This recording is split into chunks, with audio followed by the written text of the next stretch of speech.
The king of a great land died, and left his queen to take care of their only child. This child was a daughter, who was very beautiful.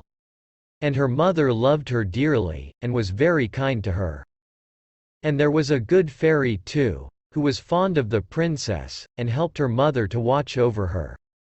When she grew up, she was betrothed to a prince who lived a great way off, and as the time drew near for her to be married, she got ready to set off on her journey to his country. Then the queen her mother packed up a great many costly things, jewels, and gold, and silver, trinkets, fine dresses, and in short, everything that became a royal bride, and she gave her a waiting maid to ride with her, and give her into the bridegroom's hands, and each had a horse for the journey. Now the princess's horse was the fairy's gift, and it was called Falada, and could speak. When the time came for them to set out, the fairy went into her bed chamber, and took a little knife, and cut off a lock of her hair, and gave it to the princess, and said, "Take care of it, dear child, for it is a charm that may be of use to you on the road." Then they all took a sorrowful leave of the princess. And she put the lock of hair into her bosom, got upon her horse, and set off on her journey to her bridegroom's kingdom. One day, as they were riding along by a brook, the princess began to feel very thirsty. And she said to her maid, "Pray get down, and fetch me some water in my golden cup out of yonder brook, for I want to drink." "Nay," said the maid, "if you are thirsty, get off yourself, and stoop down by the water and drink. I shall not be your waiting maid any longer." Then she was so thirsty that she got down, and knelt over the little brook, and drank. For she was frightened, and dared not bring out her golden cup, and she wept and said, "Alas! What will become of me?" And the lock answered her, and said, "Alas! Alas! If thy mother knew it, sadly, sadly, would she rue it." But the princess was very gentle and meek, so she said nothing to her maid's ill behavior, but got upon her horse again. Then all rode farther on their journey, till the day grew so warm, and the sun so scorching, that the bride began to feel very thirsty again, and at last, when they came to a river, she forgot her maid's rude speech, and said, "Pray, get down, and fetch me some water to drink in my golden cup." But the maid answered her, and even spoke more haughtily than before, "Drink if you will, but I shall not be your waiting maid." Then the princess was so thirsty that she got off her horse, and lay down, and held her head over the running stream, and cried and said, "What will become of me?" And the lock of hair answered her again, "Alas! Alas!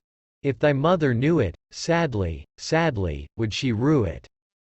And as she leaned down to drink, the lock of hair fell from her bosom, and floated away with the water. Now she was so frightened that she did not see it. But her maid saw it, and was very glad, for she knew the charm, and she saw that the poor bride would be in her power, now that she had lost the hair. So when the bride had done drinking, and would have got upon Falada again, the maid said, "I shall ride upon Falada, and you may have my horse instead." So she was forced to give up her horse, and soon afterwards to take off her royal clothes and put on her maid's shabby ones. At last, as they drew near the end of their journey, this treacherous servant threatened to kill her mistress if she ever told anyone what had happened. But Falada saw it all, and marked it well. Then the waiting maid got upon Falada, and the real bride rode upon the other horse, and they went on in this way till at last they came to the royal court. There was great joy at their coming, and the prince flew to meet them, and lifted the maid from her horse, thinking she was the one who was to be his wife. And she was led upstairs to the royal chamber, but the true princess was told to stay in the court below. Now the old king happened just then to have nothing else to do, so he amused himself by sitting at his kitchen window, looking at what was going on. And he saw her in the courtyard, as she looked very pretty and too delicate for a waiting maid. He went up into the royal chamber to ask the bride who it was she had brought with her, that was thus left standing in the court below. "I brought her with me for the sake of her company on the road," said she. "Pray give the girl some work to do, that she may not be idle." The old king could not for some time think of any work for her to do, but at last he said, "I have a lad who takes care of my geese, she may go and help him." Now the name of this lad, that the real bride was to help in watching the king's geese, was Curdken. But the false bride said to the prince, "Dear husband, pray do me one piece of kindness." "That I will," said the prince. "Then tell one of your slaughterers to cut off the head of the horse I rode upon, for it was very unruly and plagued me sadly on the road." But the truth was, she was very much afraid lest Falada should some day or other speak, and tell all she had done to the princess. She carried her point, and the faithful Falada was killed. But when the true princess heard of it, she wept, and begged the man to nail up Falada's head against a large dark gate of the city, through which she had to pass every morning and evening, that there she might still see him sometimes. Then the slaughterer said he would do as she wished, and cut off the head, and nailed it up under the dark gate. Early the next morning, as she and Curdken went out through the gate, she said sorrowfully, "Falada, Falada, there thou hangest." And the head answered, "Bride, bride, there thou gangest. Alas, alas! If thy mother knew it, sadly, sadly, would she rue it." Then they went out of the city, and drove the geese on. And when she came to the meadow, she sat down upon a bank there, and let down her waving locks of hair, which were all of pure silver. And when Curdken saw it glitter in the sun, he ran up, and would have pulled some of the locks out, but she cried, "Blow, breezes, blow! Let Curdken's hat go. Blow, breezes, blow! Let him after it go. O'er hills, dales, and rocks. Away be it whirled till the silvery locks are all combed and curled." Then there came a wind, so strong that it blew off Curdken's hat, and away it flew over the hills, and he was forced to turn and run after it, till, by the time he came back, she had done combing and curling her hair, and had put it up again safe. Then he was very angry and sulky, and would not speak to her at all. But they watched the geese until it grew dark in the evening, and then drove them homewards. The next morning, as they were going through the dark gate, the poor girl looked up at Falada's head, and cried, "Falada, Falada, there thou hangest."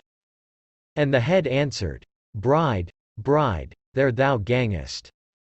Alas, alas! If thy mother knew it, sadly, sadly, would she rue it." Then she drove on the geese, and sat down again in the meadow, and began to comb out her hair as before. And Curdken ran up to her, and wanted to take hold of it, but she cried out quickly, "Blow, breezes, blow! Let Curdken's hat go. Blow, breezes, blow! Let him after it go. O'er hills, dales, and rocks, away be it whirled, till the silvery locks are all combed and curled." Then the wind came and blew away his hat, and off it flew a great way over the hills and far away, so that he had to run after it. And when he came back she had bound up her hair again, and all was safe. So they watched the geese till it grew dark. In the evening, after they came home, Curdken went to the old king, and said, I cannot have that strange girl to help me to keep the geese any longer." "Why?" said the king. "Because, instead of doing any good, she does nothing but tease me all day long." Then the king made him tell him what had happened. And Curdken said, "When we go in the morning through the dark gate with our flock of geese, she cries and talks with the head of a horse that hangs upon the wall, and says, 'Falada, Falada, there thou hangest.' And the head answers, 'Bride, bride, there thou gangest.' Alas! Alas! If thy mother knew it, sadly, sadly, would she rue it." And Curdken went on telling the king what had happened upon the meadow where the geese fed, how his hat was blown away, and how he was forced to run after it, and to leave his flock of geese to themselves. But the old king told the boy to go out again the next day, and when morning came, he placed himself behind the dark gate, and heard how she spoke to Falada, and how Falada answered.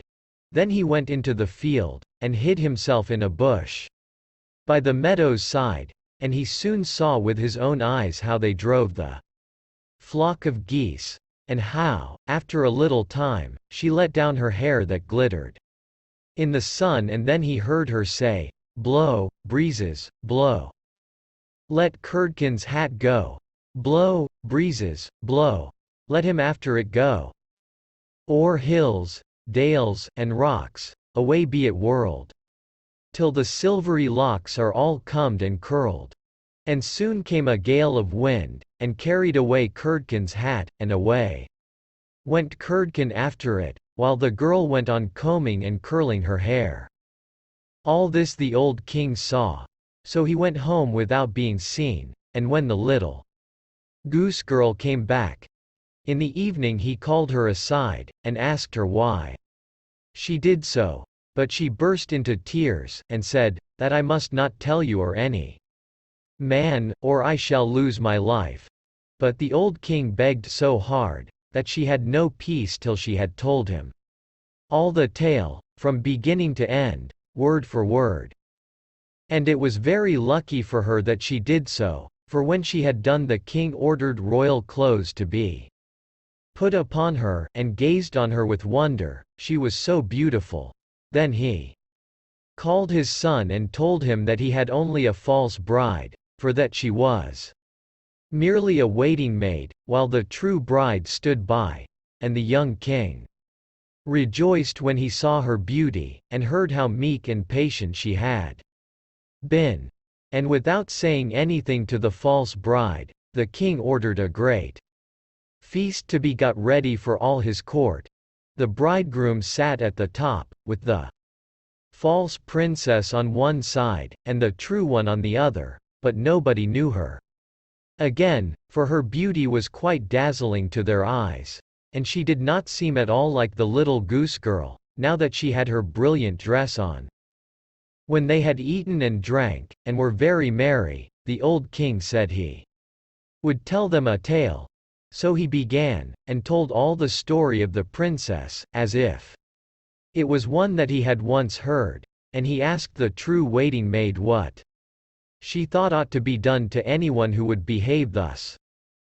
"Nothing better," said this false bride, "than that she should be thrown into a cask stuck round with sharp nails, and that 2 white horses should be put to it, and should drag it from street to street till she was dead. Thou art she," said the old king, "and as thou hast judged thyself, so shall it be done to thee." And the young king was then married to his true wife, and they reigned over the kingdom in peace and happiness all their lives. And the good fairy came to see them, and restored the faithful Falada to life again.